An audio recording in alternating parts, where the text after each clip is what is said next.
Baik, assalamualaikum warahmatullahi wabarakatuh. Nama saya Hanif Afnan, CGP Angkatan 10 dari Kabupaten Lamongan. Pada kesempatan ini saya akan melakukan wawancara untuk memenuhi tugas demonstrasi kontekstual modul 3.1. Bersama saya sudah hadir di Google Meet Ibu Husnul Khotimah dari Kepala Sekolah SDN Sukosongo, Kecamatan Kembangbau. Selamat pagi, Ibu. Selamat pagi, Pak. Bagaimana kabarnya pagi ini, Bu? Alhamdulillah, sehat luar biasa. Terima kasih, Bu. Mohon maaf pada kesempatan ini saya mengganggu aktivitas Ibu untuk melakukan wawancara tentang pengambilan keputusan sebagai pimpinan. Di mana saya melihat Ibu ini akan kepala sekolah yang masih cukup muda di antara kepala sekolah di Kecamatan Kembangbau. Eh, Diperkenankan Bu ya, saya minta wawancaranya. Iya, siap, Bapak. Baik, terima kasih Bu. Kita mulai. Yang pertama ini Bu. Selama ini bagaimana Ibu mengidentifikasi kasus-kasus yang merupakan dilema ITK atau bujukan moral? Ya, Bapak. Seperti ini ya, Pak ya. Bila suatu kasus yang saya alami memiliki dua pilihan yang sama-sama benar, saat akan membuat keputusan, maka saya mengidentifikasi kasus tersebut sebagai dilema etika. Namun, jika saya dihadapkan dengan situasi yang membuat saya harus memilih antara benar atau salah, maka kasus tersebut merupakan bujukan moral, Pak. Oh, seperti Ibu. Okay. Jadi kalau kasusnya itu sama-sama benar, pihak yang berkaitan itu berarti itu namanya dilema etika. Iya. Oke, terima kasih Bu. Yang kedua Bu, selama ini bagaimana Ibu menjalankan pengambilan keputusan di sekolah Ibu, terutama untuk kasus-kasus yang ada dua kepentingan yang sama-sama baik, itu kan membingungkan. Iya, iya. Uh, Jika merujuk pada kasus dilema etika yang saya sebutkan tadi, Pak, memang terdapat dua kepentingan yang sama-sama benar. Yakni jika saya mengambil keputusan untuk menegakkan keadilan dengan cara yang tegas, maka akan tercipta kedisiplinan pada guru-guru saya yang ada di sekolah dan juga murid-murid saya yang ada di sekolah. Namun saya juga perlu melihat sisi kemanusiaan saya, Pak, dengan memberi keringanan kepada Bapak Ibu guru, mungkin apabila ada masalah maka saya akan selesaikan bersama-sama. Dan juga untuk anak-anak saya, untuk murid-murid saya juga seperti itu. Maka akan kami selesaikan bersama-sama juga. Jadi intinya diselesaikan bersama-sama Bu ya. Oke, kalau begitu selama ini bagaimana langkah-langkah atau prosedur yang Ibu jalankan dalam mengambil keputusan itu?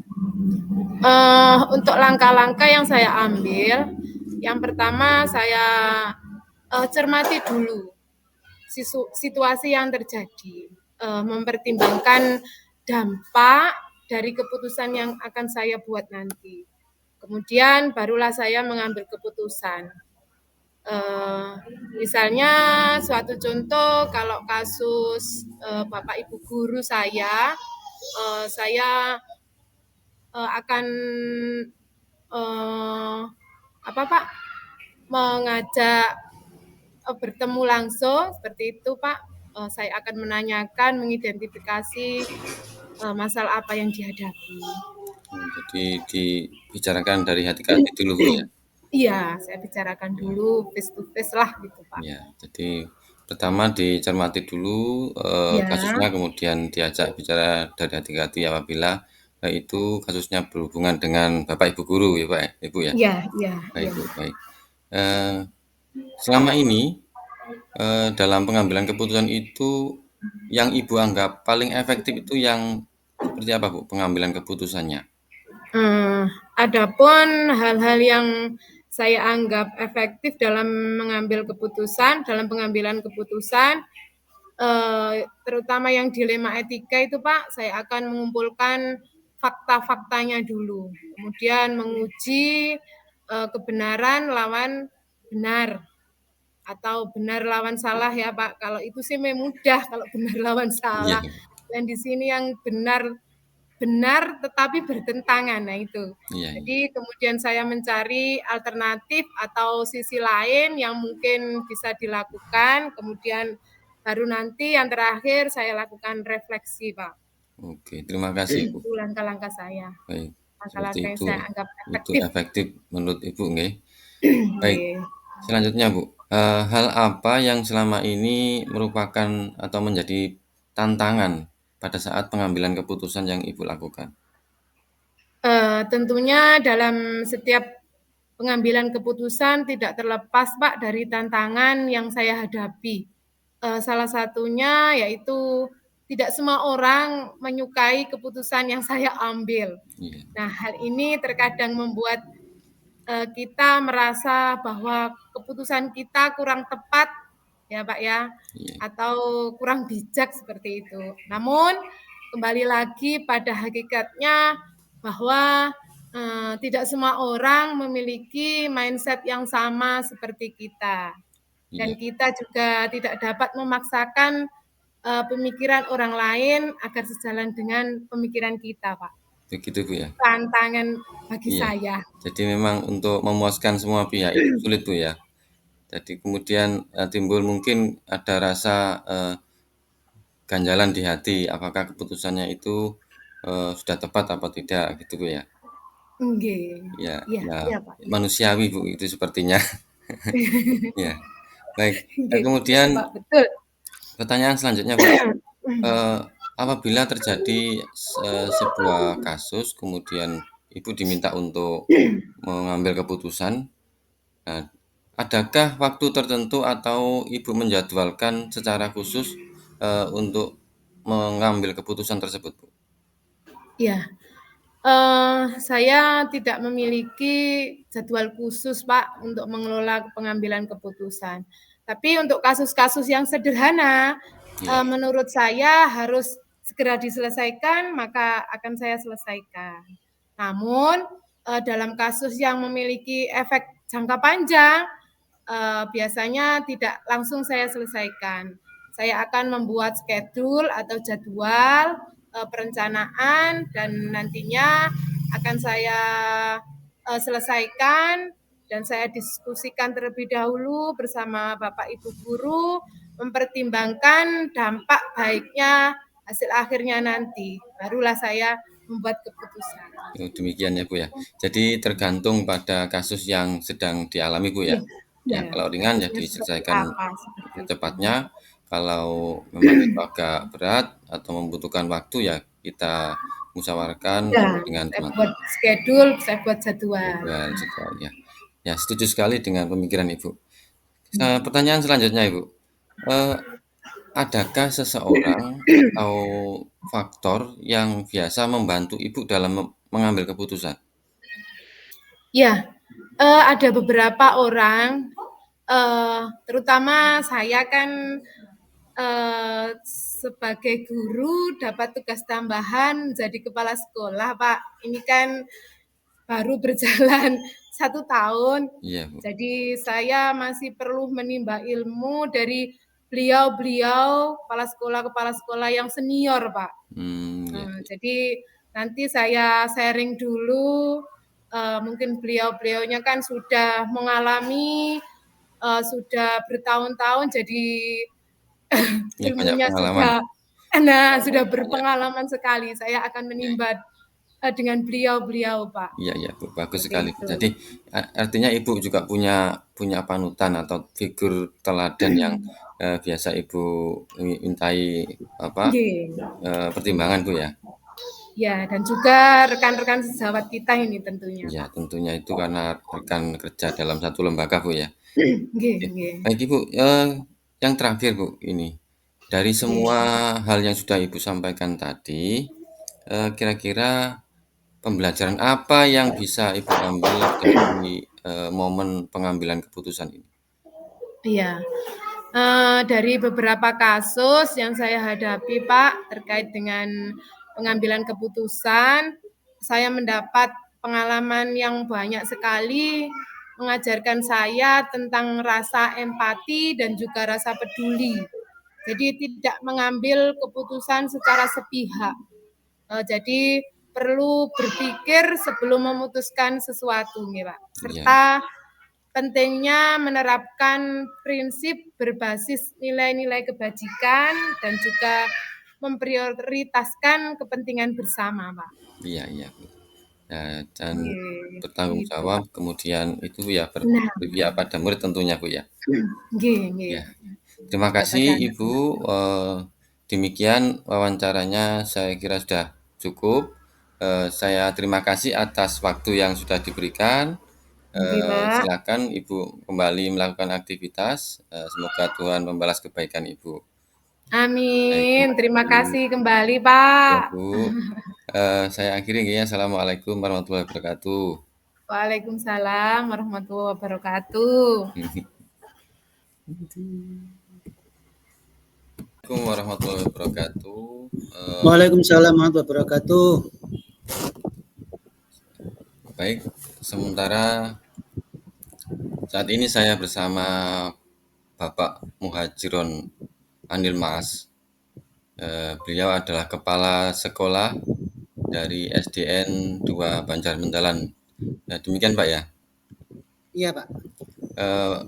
Saya akan melakukan wawancara tentang pengambilan keputusan bagi pemimpin, di mana saya mendapatkan tugas sebagai CGP dalam melaksanakan atau memenuhi tugas demonstrasi kontekstual modul 3.1. Saya mulai. Assalamualaikum Pak Muhajir. Waalaikumsalam Pak Hanif. Bagaimana kabarnya pada siang ini? Alhamdulillah sehat Pak Hanif. Baik. Ini Pak ya, sesuai kesepakatan kita tadi, saya minta waktunya sebentar untuk melakukan wawancara tentang pengambilan keputusan. Diperkenalkan Bapak ya. Monggo, monggo. Baik, terima kasih Bapak. Saya ucapkan terima kasih atas waktunya yang sudah diberikan kepada saya. Kita mulai saja langsung. Yang pertama ini Pak, sebagai kalau saya melihat itu Bapak adalah kepala sekolah yang masih muda, masih belia ya. Nah, selama ini tentunya Bapak kan ya sudah pernah mendapatkan kasus atau permasalahan di sekolah. Nah, bagaimana Bapak mengidentifikasi kasus-kasus tersebut? Apakah termasuk dilema etika atau dimasukkan dalam kerusakan moral? Terima kasih Bapak Hanif.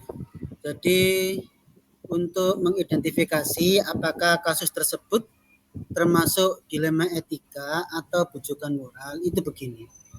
Terlebih dahulu saya menentukan apakah kasus-kasus tersebut itu termasuk benar melawan benar. Kalau benar melawan benar, berarti kasus tersebut merupakan bagian dari dilema etika. Tetapi kalau kasus-kasus tersebut itu merupakan kebenaran melawan sesuatu yang melanggar hukum misalnya, maka kasus tersebut bisa dikategorikan sebagai kasus bujukan moral, Pak Ani. Oh, demikian Bapak ya. Terima kasih. Kita lanjutkan dengan pertanyaan yang kedua. Selama ini bagaimana cara Bapak menjalankan pengambilan keputusan di sekolah Bapak, terutama pada kasus yang di mana ada dua kepentingan yang sama-sama benar, Pak. Jadi sama-sama mengandung nilai kebajikan sehingga membutuhkan atau membuat kita itu kebingungan bagaimana Bapak menjalankan pengambilan keputusannya. Nah, untuk mengambil keputusan yang di situ dua-duanya mengandung nilai kebenaran, ada beberapa hal yang saya laksanakan, Pak. Yang pertama yaitu saya lihat dulu kepentingannya. Artinya saya harus mengutamakan kepentingan umum atau kepentingan orang banyak untuk kepentingan lembaga sekolah di atas kepentingan pribadi atau golongan. Yang kedua, yaitu saya lihat dulu dampaknya pada sekolah. Tentunya ketika kita membuat sebuah keputusan, maka kita harus berpikir matang dampaknya seperti apa. Kalau memang dampaknya itu positif bagi sekolah, bagi lembaga, maka keputusan tersebut akan saya jalankan. Tetapi ketika keputusan yang saya ambil nanti akan berdampak negatif, maka itu tidak akan saya ambil resiko, karena ketika mengambil seperti itu bisa-bisa menyebabkan lembaga di kami akan berpengaruh, karena otomatis dampak negatif akan menimbulkan sesuatu yang terjadi di masa yang akan datang, terutama dalam hal pemerolehan murid di tahun ajaran baru, Pak Andi. Dalam sekali ya Pak ya pemikirannya. Terima kasih. Lanjut Pak ini. Lanjutnya, kalau dalam mengambil keputusan itu apa saja Pak langkah-langkah atau prosedur yang Bapak ambil? Sebenarnya saya itu kalau dalam hal langkah-langkah tidak begitu saklek ya Pak Anip ya. Cuman pasti adalah langkah-langkah itu, walaupun tidak secara alurnya tidak melulu itu aja. Yang jelas ada beberapa hal yang saya laksanakan ketika mengambil sebuah keputusan. Langkah yang pertama yaitu mengidentifikasi dulu. Kasus itu saya identifikasi termasuk apakah termasuk dilema etika atau bujukan moral. Yang kedua, setelah mengidentifikasi maka saya akan mengumpulkan fakta-fakta. Fakta di sini bisa didapat dari wawancara, observasi, angket atau yang lain. Yang ketiga, yaitu tahap pengujian. Bisa uji legal. Uji legal di sini maksudnya apakah nanti keputusan yang saya ambil itu berdampak hukum atau tidak, melanggar hukum atau tidak. Kalau melanggar berarti tidak saya ambil. Kemudian ada pengujian uji publikasi, karena kebetulan sekolah itu adalah lembaga pelayanan publik. Oleh karena itu semua keputusan harus dipublikasikan. Kemudian setelah diuji, baru yang ketiga saya ambil keputusan. Ketika saya ambil keputusan itu selesai, maka tahapan yang terakhir itu adalah saya mengevaluasi apa yang sudah saya putuskan, saya lihat kembali apa yang sudah saya putuskan, saya refleksikan, sehingga ketika betul-betul sudah diputuskan dan direfleksikan, dievaluasi, maka itu akan menjadi sebuah langkah yang menurut saya akan berdampak negatif yang sangat kecil pada keputusan yang sudah saya buat, Pak Ani. Baik, sangat detail sekali Bapak tentang langkah-langkah yang sudah Bapak ambil selama ini dalam mengambil keputusan. Oke, kita lanjutkan Bapak. Hal-hal apa saja yang selama ini Bapak anggap efektif saat mengambil keputusan pada kasus-kasus yang termasuk dilema etika, Bapak? Menurut saya, hal yang efektif itu adalah bagaimana apa yang sudah kita putuskan itu bisa berdampak. Artinya begini, ketika kita misalnya sudah membuat sebuah keputusan, kemudian sudah dilaksanakan, maka keputusan yang sudah kita putuskan itu berdampak pada semuanya. Dan dengan begitu, maka saya anggap sesuatu yang berdampak itu adalah sesuatu yang efektif. Percuma kalau kita misalnya membuat sebuah keputusan, tapi keputusannya itu tidak berdampak. Jadi itu Pak Hanif menurut saya. Itu Pak ya, jadi harus menomorsatukan dampaknya dulu ya Pak ya? Iya, betul. Baik. Selanjutnya, selama ini dalam mengambil keputusan itu kan pasti ada tantangan Bapak ya. Nah kira-kira tantangan apa yang paling menurut Bapak paling berat pada pengambilan keputusan yang berkaitan dengan kasus dilema etika?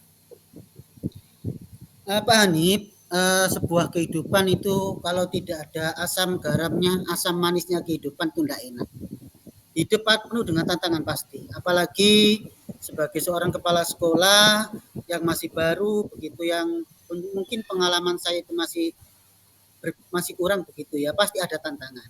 Di antara tantangan yang pernah saya hadapi itu adalah bagaimana saya mensinkronkan, bagaimana saya mengkomunikasikan apa yang sudah saya putuskan kepada stakeholder yang ada di sini. Kebetulan guru-guru di sini itu rata-rata kan senior begitu. Biasanya senior itu butuh betul-betul beberapa kali komunikasi, betul-betul beberapa kali interaksi supaya apa yang sudah saya putuskan itu nanti bisa dilaksanakan. Kecuali kalau misalnya di sini banyak guru yang muda-muda, Pak. Kalau muda itu biasanya sat-sat gitu. Tapi di sini kan banyak yang senior, mereka juga harus butuh kita pembicaraannya dari hati ke hati, tidak langsung saklek seperti anak muda dengan gaya ceplas-ceplos.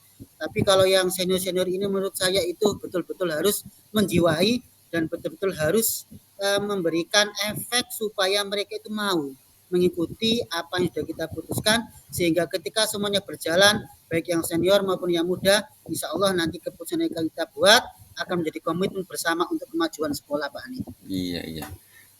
Berarti artinya mungkin tantangan yang selama ini Bapak sudah alami yaitu tentang kesenioritasan Pak ya. Jadi itu yang perlu Betul, betul, perlu betul. perlu berhati-hati untuk menjalankan keputusan Pak ya.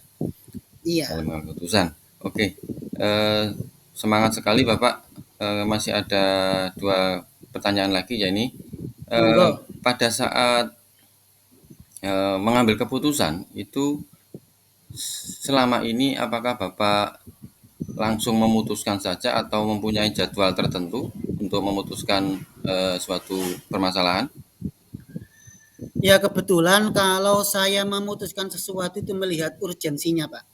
Jadi melihat seberapa pentingkah, seberapa penting dan seberapa genting. Gentingnya di sini maksudnya kalau butuh waktu yang cepat, maka tidak ada penjadwalan.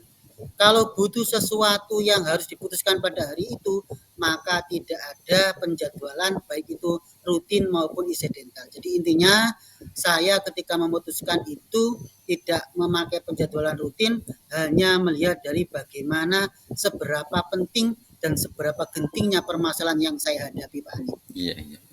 Benar. Saya setuju sekali dengan pemikiran Bapak. Jadi lihat dulu urgensinya dan atau gentingnya permasalahan itu Bapak ya, menyesuaikan kondisinya. Baik. Selanjutnya selama ini Bapak kalau mengambil keputusan itu apakah ada tokoh atau faktor-faktor yang membuat Bapak atau dibuat untuk patokan atau referensi Bapak? Ketika membuat sebuah keputusan, biasanya di sini tuh banyak hal, Pak, yang mempermudah, banyak hal yang mendukung keputusan saya. Diantaranya adalah kekuatan kita dalam berkolaborasi. Walaupun di awal saya jelaskan tadi bahwa ada senioritas, tapi pada hakikatnya ketika yang senior ini kita sentuh dengan hati yang sangat mendalam, maka mereka itu ketika diajak berkolaborasi itu sangat luar biasa. Mereka tidak membeda-bedakan antara yang senior dengan yang masih muda. Itu adalah sebuah faktor yang memudahkan saya di dalam mengambil setiap keputusan. Karena toh pada hakikatnya kita sebagai yang muda tidak boleh meninggalkan yang tua. Yang tua ini punya pengalaman luar biasa, harus diperhatikan setiap usulannya. Kalau mereka tidak diperhatikan seperti itu, maka bisa-bisa menyebabkan adanya sesuatu yang istilahnya kesenjangan hubungan antara yang muda maupun yang senior begitu. Kemudian yang kedua, saya juga biasanya ketika mengambil sebuah keputusan dimudahkan dan didukung oleh pihak-pihak terkait.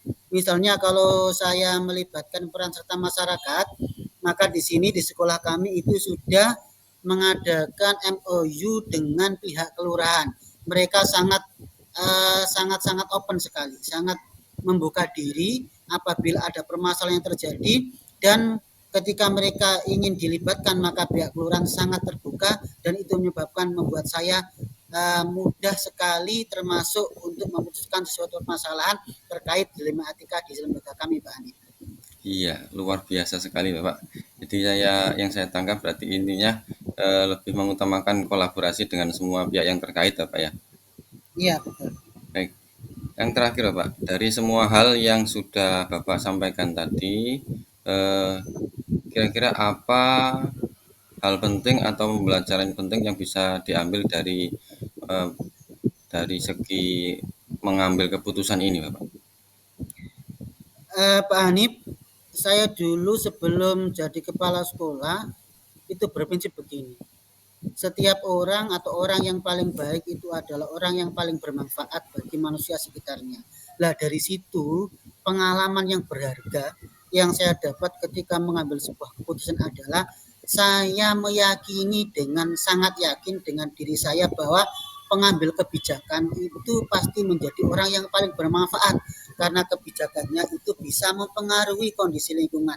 Karena kebijakan yang kita buat itu bisa berdampak pada lingkungan sekitar. Oleh karena itu, pengalaman yang saya ambil ketika mengambil sebuah keputusan adalah yang pertama, saya tentunya menancapkan pada diri saya sendiri harusnya menjadi pribadi yang sangat bermanfaat karena kebermanfaatan itu akan dirasakan oleh orang lain.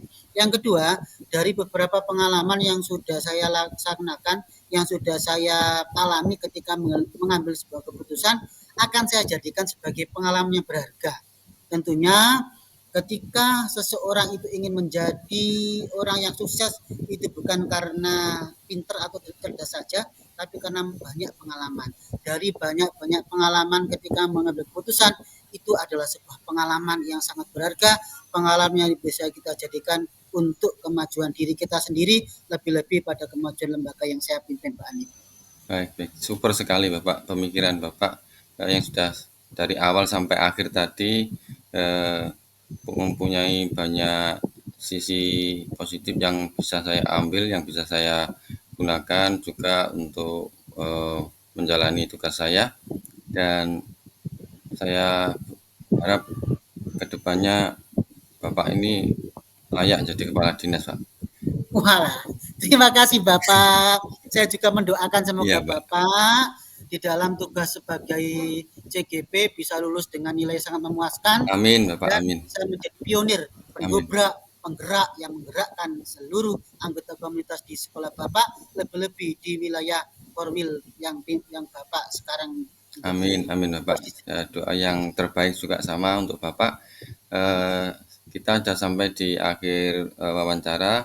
Jadi sudah Bapak sampaikan tadi apa yang Bapak ambil selama ini dalam pengambilan keputusan. Saya akan mengambil banyak manfaat dari sesi wawancara kita ini, dan sekali lagi terima kasih pada Bapak atas waktu yang sudah diberikan dan ilmu-ilmu yang sudah di sharing pada saya. Semoga ini menjadi amal untuk Bapak dan semuanya berkah dari Allah SWT. Amin. Baik, terima kasih Bapak. Saya akhiri sampai di sini dulu, Sama-sama, sampai Bapak. ketemu lagi di kesempatan yang akan datang.